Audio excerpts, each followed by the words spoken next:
நேற்றுக்கு சொல்லியிருக்காங்க நீங்கள் 5 மணிக்கு ஆஜராகலன்னா அரசு வரன்ற மாதிரி சொன்னாங்க. அது தகவல் உண்மையா? அப்படிலாம் ஒன்றும் தெரியல. அதை கேட்டு தான் நேற்று ஏற்கனவே ஒத்துக்கிட்ட நிகழ்வு. அதை இது பண்ண முடியாது, ஏன்னா அது மாணவர்கள் நிகழ்வு. அதில் அப்படி விட்டுட்டு வர முடியாது. அதனால இன்றைக்கி வந்தோம். அது நேரம் கேட்டு தான் இன்றைக்கி வர்றோன்னு சொல்லி தான் வந்து. அது ஒரு பெரிய பிரச்சனை இல்லை.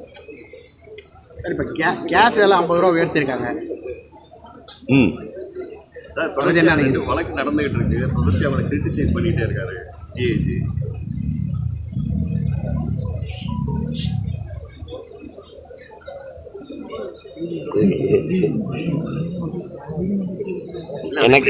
எனக்கு நிறைய வேலை இருக்கு.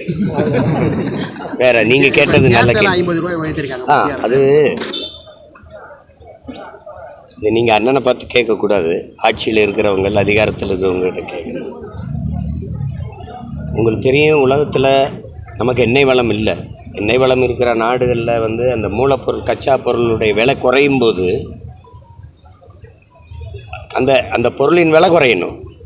ஆனால் இங்கே 2 மடங்கு அந்த இப்போ 100ல் 50 ரூபா குறையுது அப்படின்னா பாதி அளவுக்கு வந்து மூலப்பொருளின், கச்சா பொருளின் விலை குறையும் போது இங்கே கூட குறையணும். ஒன்று அதே அளவுக்காவது இருக்கணும். ஒரு ரூபா 2 ரூபாயாவது குறையணும். அப்படி இல்லை அதே அளவுக்காவது அதை நீட்டிக்கணும். அது இல்லாமல் மேற்கொண்டு 50 ரூபா கூடுது அப்படின்னா இது எந்த மாதிரியான நிர்வாகம், எந்த மாதிரியான மக்கள் நலன் சார்ந்த ஆட்சி முறைங்கிறத நீங்கள் யோசிக்கணும்.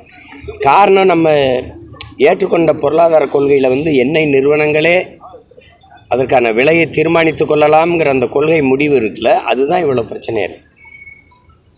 அப்போது ஒரு மூலப்பொருளின் விலை குறைந்தாலும் விலை குறையாதுங்கிற நிலைமை வந்து ரொம்ப கொடுமையானது. இது எவ்வளவு தூரம் பாதிக்கும்னு பாரு. இதை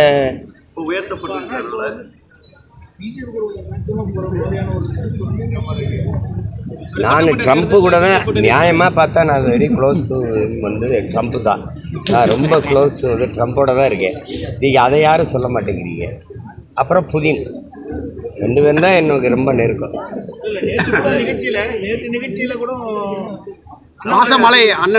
நிகழ்ச்சியில் ஐயா வேலுமணி மகன் திருமணத்துக்கு நானும் பங்கேற்கிறேன், அவரும் பங்கேற்கிறாரு, எல்லா கட்சியும் பங்கேற்குது. ஒரு இது வந்து ஒரு கல்லூரி நிகழ்வு. அதில் வந்து 2 பேருக்குமே வேண்டிய ஒரு ஒருத்தர் இருக்கிறாரு, எங்கள் ஐயா பாரிவேந்தர். அவர் உங்களுக்கு தெரியும், தம்பி அண்ணாமலை வந்து தலைவராக இருக்கு முன்பு இருந்தே எனக்கு அவர் ரொம்ப நெருக்கம். நாங்கள் திரைப்பட இயக்குனராக இருக்கிற காலத்திலிருந்தே அவர் எனக்கு ஐயா ரொம்ப நெருக்கம். ஐயாவுடைய அன்புக்கு நான் எப்போவுமே கட்டுப்படுறவன். அந்த இதில் நீங்கள் வரணுன்னாங்க, நான் போனேன். அவர் வருவாரா, இவர் வருவாரா, அதெல்லாம் இல்லை. ஐயா கூப்பிடுறாரு. இதில் அது ஒரு நிகழ்வு. நாங்கள் 2 பேரும் பங்கேற்கவே கூடாது, எதிரியுமா அப்படியே திரியணும் அப்படின்னா, அவர் ஒரு கட்சியில் ஒரு மாநில தலைவர், நான் ஒரு கட்சியை வழிநடத்தி கொண்டு வரேன். ஆனால் கட்சி வேறு, கொள்கை வேறு. ஆனால் நாங்கள் 2 பேரும் அண்ணன் தம்பி இல்லைன்னு ஆயிருமா என்ன சார்?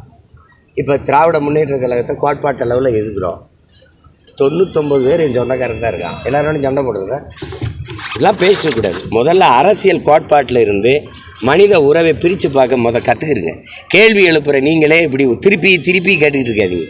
நீங்கள் அவர் சாப்பிட்ட உணவகத்தில் போய் நீங்கள் சாப்பிட்டீங்க, அவர் அந்த கடையில் உடை எடுத்தார், நீங்கள் போய் எடுக்கிறீங்க, அவர் அந்த விண்ணூர்தியில் ஏறி வந்தார், நீங்கள் ஏன் ஏறி வந்தீங்க?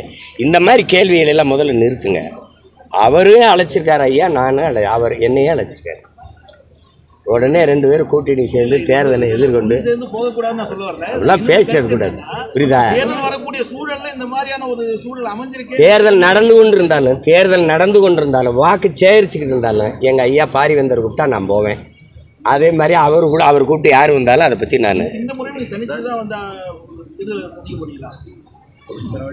இப்போ கொஞ்சம் இருங்க, இன்னும் ஒரு 6 மாதம் இருக்கா தேர்தலுக்கு, கொஞ்சம் பொறுத்துருங்களேன்.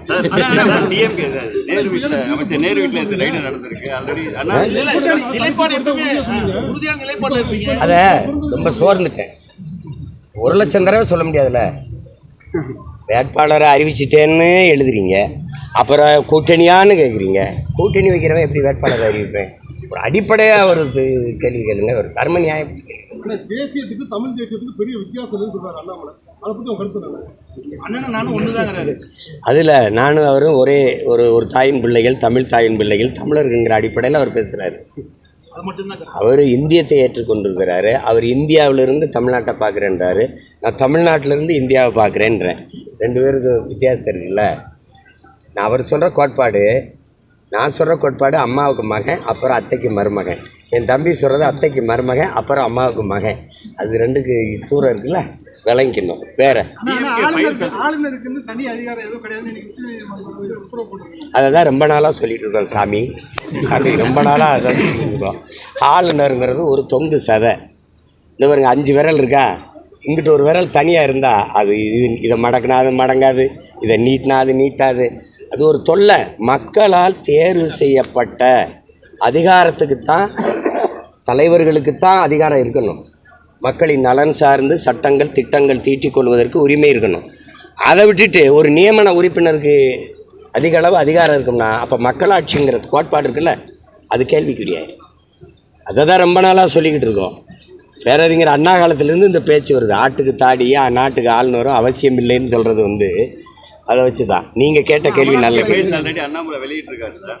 இப்போ 3வது லிஸ்ட் வெளியிட போகிறதா சொல்லியிருக்காரு. இந்த நிலைமையில அவர் கேஎன்ஆர் வீட்டில் ரைடு நடந்திருக்கு. நீங்கள் அதை எப்படி பார்க்குறீங்க? அது தேர்தல் நெருங்க இது ஒன்றும் இந்த மாதிரி புதிய அரங்கேற்றங்களை நீங்கள் பார்க்குறதில்ல. விழா காலங்களில் நிறைய பாட்டு கச்சேரி நாடகங்கள் எப்படி நடக்குமோ அப்படி தேர்தல் காலங்களில் வருமான வரித்துறை அமலாக்கத்துறை சோதனைகள்லாம் நடக்குங்கிறது நீங்கள் பார்க்காததா, நான் பார்க்காததா, இங்கே சுற்றி நிற்கிறவங்க பார்க்காததா? புதுது ஒன்றும் இல்லையே.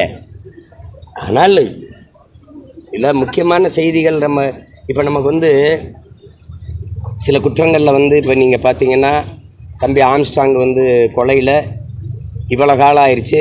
கொலை செய்ய தூண்டினது யார், கொலைக்கு காரணம் என்ன, உண்மையான கொலையாளிகள் யார், அது இன்னும் தெரியப்படல. ஆனால் 3 பேர் சுட்டுக் கொல்லப்பட்டிருக்காங்க. ஏன் இவர்கள் சுட்டுக் கொல்லப்பட்டார்கள், இவர்கள் சுட்டுக் கொல்லப்பட்ட காரணம் என்ன, இந்த குற்றத்தில் முதன்மை குற்றவாளிகளாக இவர்களுக்கு இந்த குற்றத்துக்கு சம்பந்தம் இருக்கா, இல்லை இந்த கொலைக்கு இவர்கள் திட்டம் தீட்டியவர்களா, இல்லை பணம் கொடுத்து உதவியர்களா, எந்த தகவலும் நமக்கு வரல. அதே மாதிரி தான் ஐயா KN நேருவருடைய தம்பி ராமஜெயமருடைய கொலையிலையும் இதே தான். இவ்வளோ காலம் ஒரு தகவலும் வரல. ஆனால் இதில் எந்த சம்பந்தம் இல்லாத திண்டுக்கல் இருக்க மோகன்ராமையும் இங்கே திருச்சியில் இருக்க சாமி ரவியவும் சுட்டு கொல்றதுக்கு ஒரு திட்டம் இருக்குது. இது எதனால் திடீர்னு வந்து இவங்க 2 பேரையும் என்கவுண்டர் பண்ண வேண்டிய தேவையில்லை. என்கவுண்டருக்கு அந்த பட்டியலில் சேர்க்க வேண்டிய அவசியம் இல்லை. யாரையாவது ஒருத்தரை போட்டு முடிச்சு விட்டுறணும் அப்படின்னா எப்படி? நியாயமான குற்றவாளிகள்னால் இவ்வளோ காலம் அவர்கள் கண்டுபிடிக்கப்பட்டு நீதிமன்றத்தின் முன் நிறுத்தி விசாரிக்காமல் ஒரு குற்றம் முடிவு செய்யலாம். அவங்க எங்கேயும் இருக்காங்க, இவங்க எங்கேயும் இருக்காங்க. திடீர்னு இந்த குற்ற வழக்கில் கொண்டு வந்து சம்மந்தப்படுத்தி திண்டுக்கல்ல மோகன்ராம கொல்லணும், இங்கே திருச்சியில் சாமி ரவியை கொண்டுட்டா இது சரியாயிரும் அப்படின்னா, இந்த வழக்கில் யாராவதுனா 2 பேரை கொன்று முடிச்சு விட்டு போயிடுது அப்படின்னா இது எப்படியான அணுகுமுறை, எந்த மாதிரியான சட்டம் ஒழுங்குது? அதான் கேட்குறேன். யார் இதுக்கு பதில் சொல்லணும். எதனால் இவர்களை இந்த கண்டதும் சுட உத்தரவு பட்டியலை சேர்த்தி இந்த குற்றத்துக்கு இவர்களுக்கு தொடர்பு இருக்குது அப்படின்னா நீதிமன்றம் சொல்லியிருக்கா, உத்தரவு பிறப்பிச்சிருக்கா, இல்லை தண்டனை அனுப்பிச்சு சிறையில் இருந்திருக்காங்களா? எதனால் சொல்கிறீங்க? ஏற்கனவே 2 பேர், அந்த ஜெகன் அப்புறம் அவர் இன்னொருத்தர் பேர் என்ன, புதுக்கோட்டையில் வம்பன் துறை, இதை 2 பேரையும் எதுக்கு சுட்டிங்க? குற்றவாளி குற்றம் செய்கிற போது சிறை தண்டனையை அனுபவிச்சுட்டு வெளியில் வந்த பிறகு திருந்தி வாழும்போது சுட்டு கொல்லப்படுவார்கள்னா அப்போ எப்படி, எந்த மாதிரி இது? இப்போ நீங்கள் வேணால் பாருங்கள், ஒரு நாள் இந்த திண்டுக்கல்லில் இருக்கிற இவர் இந்த சாமி ரவியும் அங்கே மோகன்ராமும் வந்து இந்த இப்போ நான் அதை பேசலைன்னா உங்களுக்கு தெரியாது. ஒரு நாள் கொண்டிருப்பாங்க. எதுக்கு கொண்டாங்கன்னா, நீங்கள் செய்தியில் இந்த ஐயா ராமஜெயம் கொலையில் உங்களுக்கு சம்மந்தம் இருக்குன்னு போட்டு மூடி விட்டு போயிடுவாங்க. உண்மையான குற்றவாளி யார்? இப்போ தம்பி ஆம்ஸ்ட்ராங் கொலையிலேயே உண்மையான குற்றவாளி கண்டுபிடிக்க முடியலன்னு கையை உயர்த்திட்டு போகணும். சும்மா போகிற வரவங்களாம் சம்மந்தம் இல்லாத 2 பேரை சுட்டுட்டு அதை மூடி விட்டு போகக்கூடாது. தமிழகத்தில் போலி என்கவுண்டர் நடக்குதுன்னு சொல்கிறீங்க. சந்தேகம் என்ன இருக்குது உங்களுக்கு? போலி என்கவுண்டர் இல்லைன்னா நான் கேட்குறதுக்கு பதில் சொல்லணும். சட்டம் ஒழுங்குக்கு யார் பொறுப்பு? தம்பி ஆம்ஸ்ட்ராங் கொலையில் சுட்டு கொல்லப்பட்ட 3 பேருக்கு அந்த குற்றத்திற்கும் எந்த அளவுக்கு சம்பந்தம், என்ன தொடர்பு, அதை குற்றவாளி சொல்ல முடியாது, செத்து போயிட்டான், சுட்டு கொல்லப்பட்டான். நீங்கள் சொல்லுங்கள். இப்போ இந்த கொம்பன் ரவி, இந்த ஜெகன், கொம்பன் ஜெகன், இந்த கொம்பன் துரை. அவங்க 2 பேரும் ஏன் கொல்லப்பட்டாங்க விளக்கம் சொல்லுங்க. ஒருவேளை அவங்க குற்றமற்றவங்கன்னா அவங்க விளக்கம் உயிர்ப்பிக்காதுல்ல. அப்புறம்